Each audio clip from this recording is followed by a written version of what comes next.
What's up, what's up, what's up? This is your girl Euda, you the best, and you are tuned in to Yoga with Euda. Thank you so much for being here.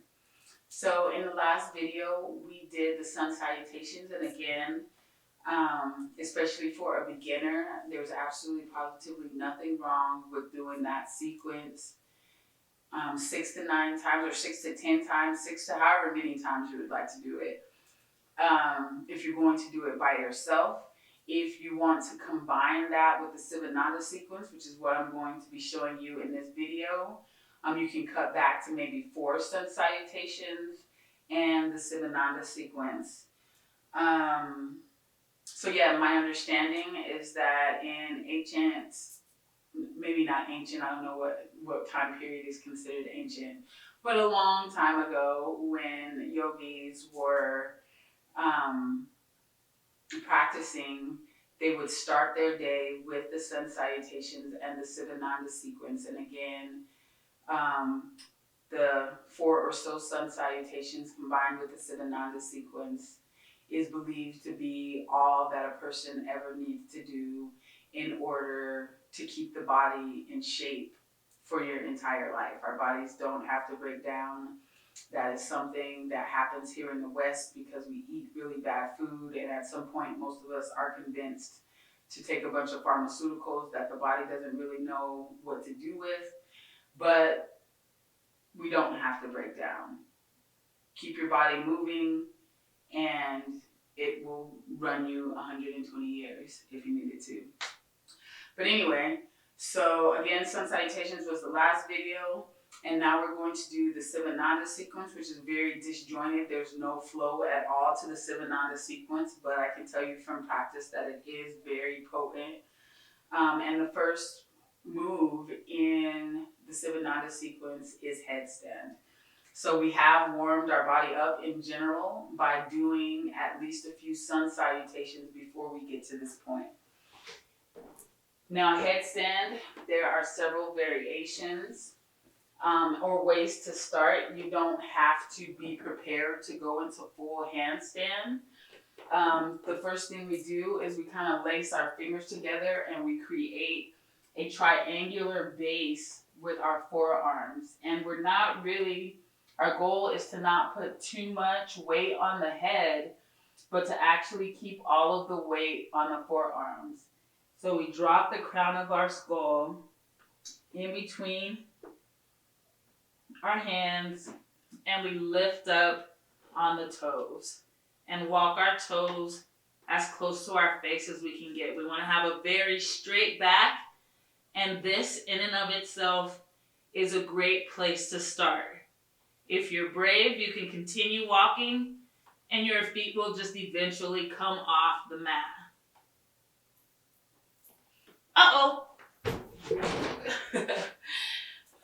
I have fallen a lot. It's definitely something that happens. I'm going to do it again. So again, triangular base. Get all situated here. Triangular base, head down, coming up. And again, this is in and of itself a great start for beginners who are not comfortable pushing it. If you want to push it, again, keep walking those feet close to the face, and they will eventually come off the ground. Engaging the abs is really helpful for staying balanced. Moving slowly obviously helps.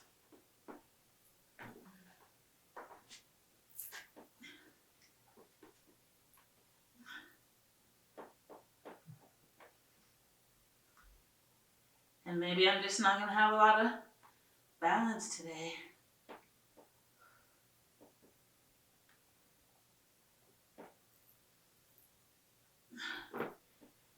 Yeah, you get the idea? So headstand is the very first pose in the Sivananda sequence. And then we move into shoulder stand and its variations. So for shoulder stand, we come on to our back, Feel free to start with your knees bent. You're going to bring your elbows close to the body, and you want your hands in a position where they can support your lower back. So you lift your hips off the ground and support them. Support the lower back with your hands, and you try to find as straight a line as possible. And this is shoulder stand. I like to also practice plow pose or even knees to ears.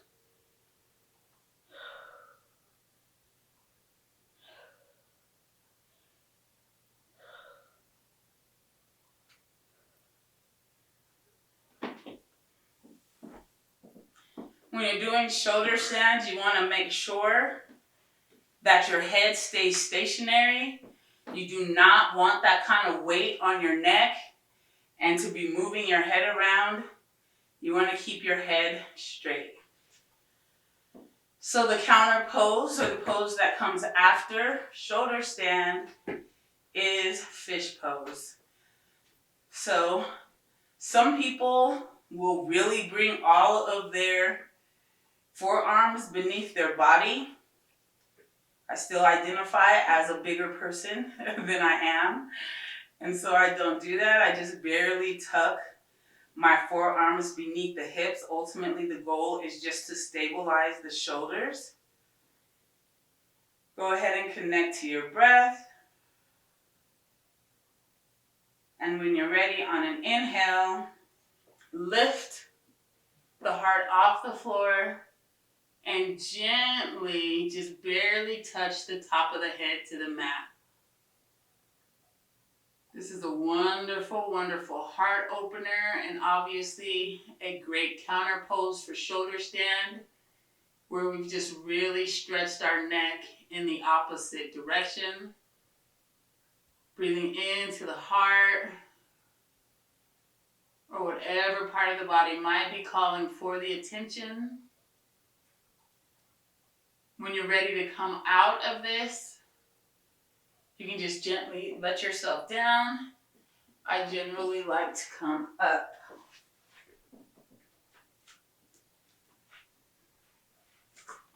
After fish pose, we have seated forward fold. So we're removing our flesh. We're trying to get as firmly situated on those sits bones at the bottom of the pelvis as possible, which is why I'm trying to shift my flesh off to the side. Sitting up straight, shoulders are relaxed. Connecting to the breath, and when you're ready, gently folding forward from the hips, dropping the palms to the outside of the legs. Just finding a slight stretch in the back of the legs. And breathing into that tension. Legs are as close together as comfortably possible.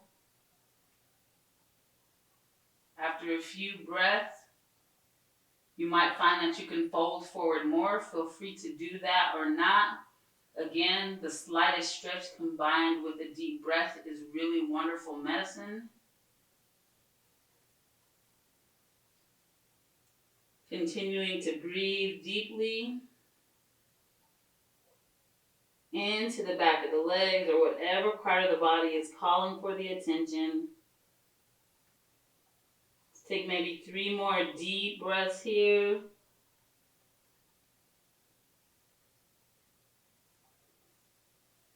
And then we'll slowly bring our shoulders back above the hips. So that's our seated forward fold. From there we go into the back sequence or the heart opener sequence. So we come onto our belly, preparing for cobra pose. Again, our legs are extended as close together as comfortably possible.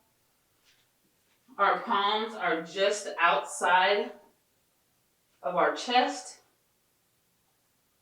connecting with the breath. when you're ready, inhaling the chest off the floor, pushing through the palms. Again, you can engage your abs or your glutes to help support the lower back. Shoulders should be relaxed away from the ears.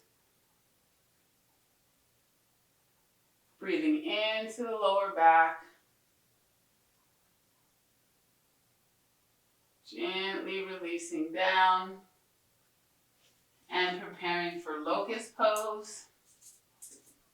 So locust pose is another, there are variations. The way that I was taught is to bring palms face down beneath your body. Again, I'm not comfortable putting all of my body weight on my arms. Well, at least not in this direction.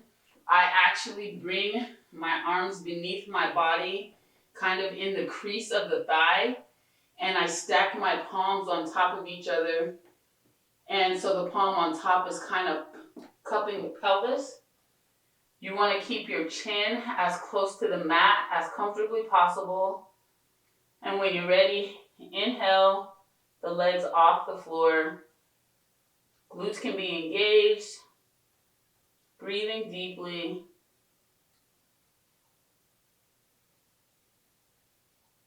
I don't know, maybe 3 more big breaths.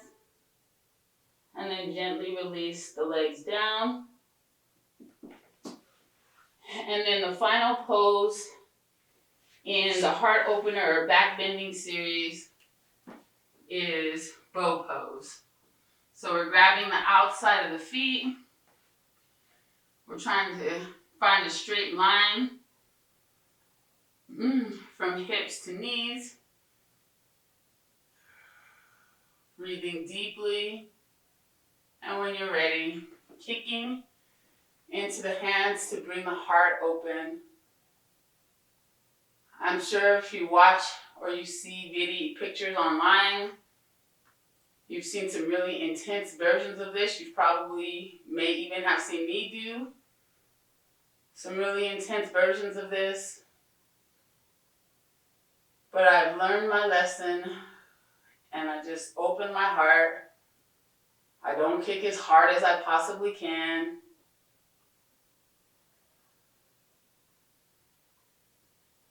I just get a nice lower back, an open heart feeling. And when we're ready to end, we bend the knees to bring the chest back close to the floor. And then we gently release the feet.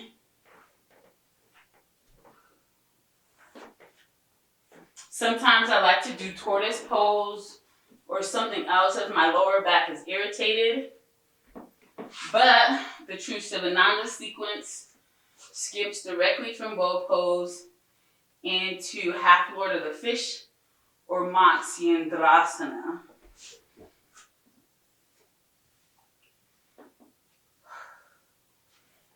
So we're again kind of preparing or looking like we're preparing for that seated forward fold, but we're actually going to do a spinal twist here. So I'm going to bend my right knee. You can plant that right foot either inside or outside of the left foot. If you opt to plant it outside, you want to make sure that you can keep both sits bones on the ground. Connecting to the breath. I'm going to inhale my left arm straight out to the side. Breathing deeply into the exposed rib cage. Let's take one more big inhale. And as we exhale, we can turn into that bent knee. We can kind of hug it. Some people like to really push. I'm not going to do all that. The right arm for a beginner should absolutely just be a kickstand, helping us to keep our spine straight. A more advanced practitioner who has really strong abs and knows they can sit upright can bring that hand around to kind of open the right shoulder. Either way, I suggest leaving the eyes open as you attempt to see what's going on behind the right shoulder. Breathing deeply. Gently releasing tension from the spine.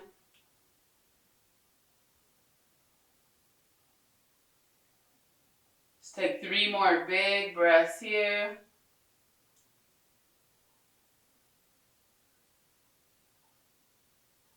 One more big breath. And coming back to center, extending the right leg, finding those sits bones, and bending the left. Again, it can be comfortably situated inside the right thigh, or it can come over. But if it comes over, make sure you are still firmly supported by both sits bones. Extend the right arm straight out to the side. Breathing deeply. Turning into the bent knee. Again, we can hug it. We can really force the body around. I suggest that most people use the left hand as a kickstand to keep the spine straight. And the advanced practitioners, feel free to kind of bring the arm around to the opposite thigh to help open the shoulder. Either way, leave your eyes open as you attempt to see what's going on behind the left shoulder. Breathing deeply, gently releasing tension from the spine.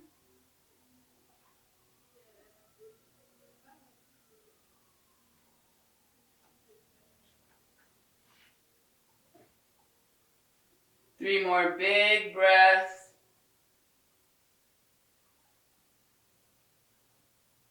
One more big breath. Gently releasing back to the front. After half Lord of the Fishes, we stand up and prepare for kind of an intense forward fold. So we're bringing our legs as close together as comfortably possible and making sure that our weight is evenly distributed over the four corners of both feet. We can inhale our arms up overhead and fold forward. This time we want to bend our knees as much as necessary. If you have long arms, you can kind of grab the back of your heels. If you have shorter arms, grab the back of your ankles. And either way, again, let's bend the knees as much as necessary to kind of support the torso with the thighs.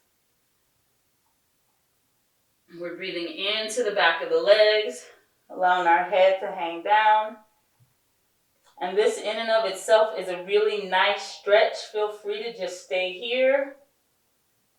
But if you'd like to intensify it, after a few breaths, feel free to kind of try to straighten the legs.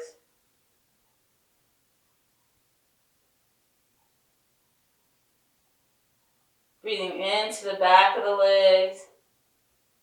One more big breath. And then release. Coming back up. And the last two poses in the Sivananda sequence are triangle pose. Triangle pose is one that it might be a good idea to have a block. I don't have a block. I don't need a block, but again, it's nice to have one. Let's go ahead and turn our right foot so that it's parallel to the short edge of the mat. And let's extend the right foot so that it's perpendicular. We're extending the left foot so that it's perpendicular to the right foot. And we want this left heel to intersect or bisect the right foot.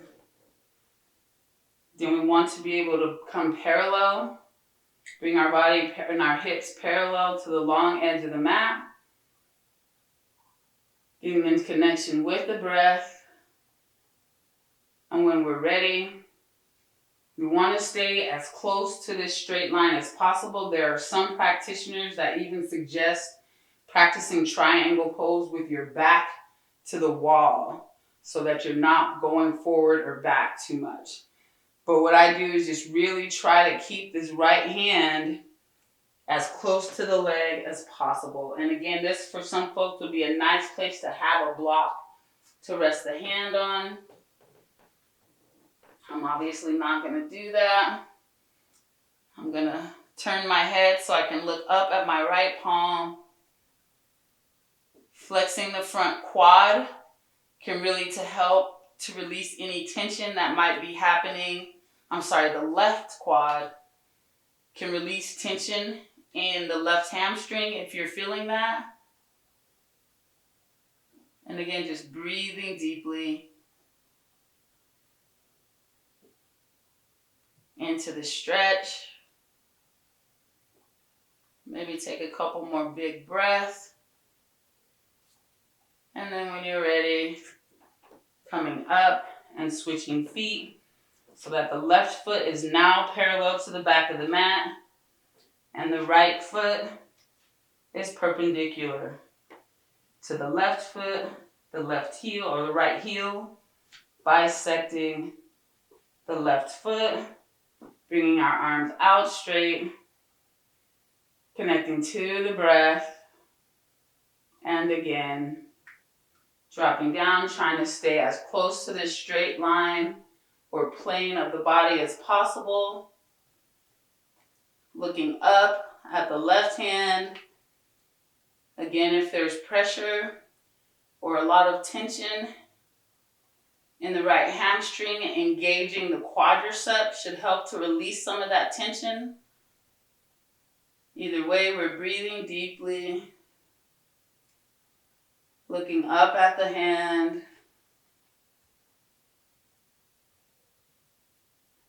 Take a couple more big breaths. And then slowly come up.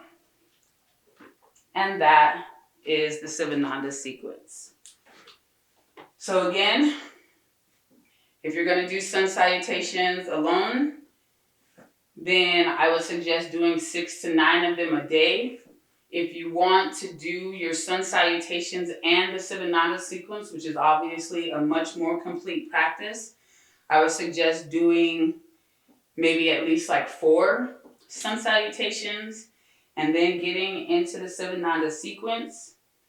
Again, your breath is the first most important part of the practice, and then Savasana, the pose or the rest that you do at the end of your practice, is the first most important pose.